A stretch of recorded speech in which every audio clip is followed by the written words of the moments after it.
नमस्कार, मैं हूं जूली। आप इस वक्त देख रहे हैं द इंडिया टॉप। बिहार में कोरोना के मामलों में लगातार गिरावट दर्ज की जा रही है। खासकर अगर राजधानी पटना की बात करें तो बीते 15 दिनों में पहली बार ऐसा हुआ है कि यहां पर कोरोना के नए मामले 1000 से कम हुए हों। इसके साथ ही आज क्राइसिस मैनेजमेंट की बैठक भी होने वाली है, तो गिरते आंकड़ों को देखते हुए कुछ अहम फैसले भी लिए जा सकते हैं। आपको बता दें कि 21 जनवरी को तीसरी लहर को देखते हुए जो गाइडलाइंस जारी की गई थी उसकी अवधि समाप्त होने वाली है। 5 जनवरी से ये गाइडलाइंस जारी हैं। ऐसे में अब मामले जब कम हो रहे हैं तो देखना ये होगा कि क्राइसिस मैनेजमेंट की बैठक में क्या पाबंदियों में कुछ छूट देने का फैसला लिया जाएगा या फिर अभी भी इसी तरीके की सख्ती बरकरार रहेगी।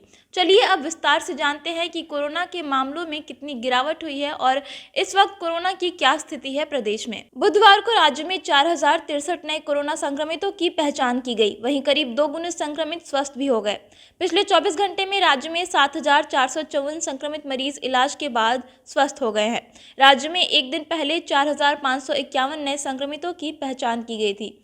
इस तरीके से पिछले 24 घंटे में संक्रमितों की संख्या में 488 संक्रमण के मामले कम हो गए हैं। इसके पहले राज्य में 8 जनवरी 2022 को 4526 और दूसरी लहर के दौरान वर्ष 2021 में 26 मई को 4022 नए संक्रमित की पहचान हुई थी। वहीं एक दिन पहले राज्य में 3786 संक्रमित इलाज के बाद स्वस्थ हो गए थे। अगर पटना की बात करें तो बुधवार को यहां 999 नए संक्रमितों की पहचान की गई।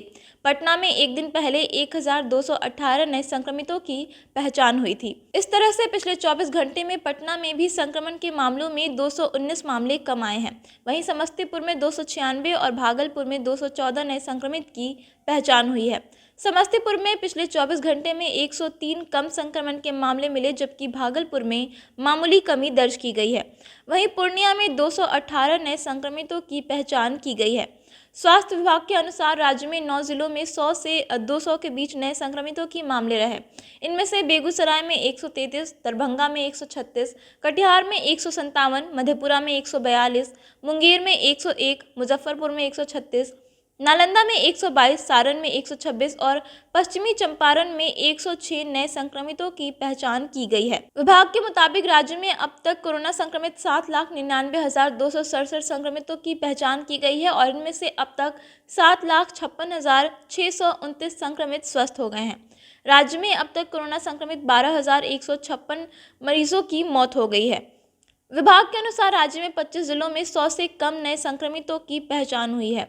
इनमें अररिया में 53, अरवल में 30, औरंगाबाद में 61, बांका में 67, भोजपुर में 58, लखीसराय में 24, मधुबनी में 64, नवादा में 14, रोहतास में 46, सिवान में 58, सुपौल में 43, वैशाली में 96 और दूसरे राज्यों में कोरोना के 100 से कम मामले पाए गए हैं।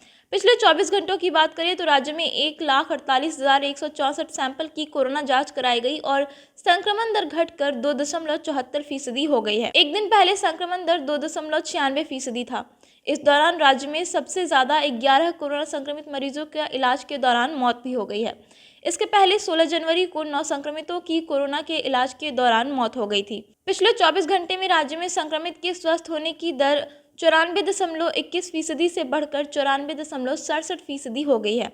राज्य में फिलहाल कोरोना के 30,481 सक्रिय मरीज हैं। तो लगातार कोरोना के मामलों में एक तरीके से गिरावट दर्ज की जा रही है। ऐसे में आज क्राइसिस मैनेजमेंट ग्रुप की बैठक भी होने वाली है। आमिर सुबहानी की अध्यक्षता में ये बैठक की जाएगी और इसमें कई अहम फैसले लिए जाएंगे। आपको बता दें कि कल ही यानी कि 21 जनवरी को कोरोना की गाइडलाइंस की अवधि समाप्त होने वाली है और ऐसे में नई गाइडलाइंस जारी की जाएगी और देखना यह है कि इस नई गाइडलाइन में क्या पहले के मुकाबले कुछ छूट दी जाएगी, कुछ ढिलाई दी जाएगी या फिर अभी भी हालांकि कोरोना के मामलों में कमी हुई है लेकिन सख्ती को बरकरार रखा जाएगा, ये आने वाले समय में ही पता चलेगा। फिलहाल इस वीडियो में इतना ही। इसी तरीके की तमाम अपडेट्स के लिए आप देखते रहिए द इंडिया टॉप। धन्यवाद।